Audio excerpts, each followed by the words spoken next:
మా అమ్మని అయిపోవాలి మా అమ్మని అయిపోవాలి గుర్తుమంటారు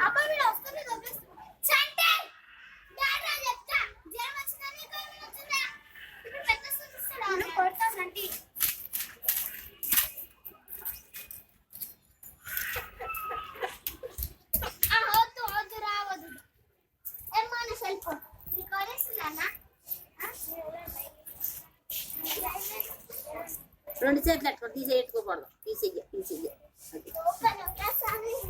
తప్పు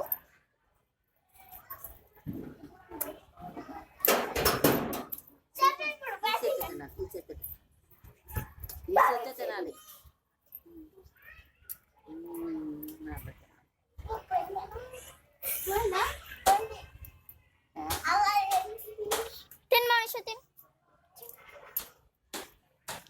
ఈ లెఫ్ట్ హ్యాండ్ తింటుంది నాకు చేతులతోటి మళ్ళీ తినమ్మా ఈ చేతి తినాలి ఈ చేతితోటి మనుష నాకు చూపెడా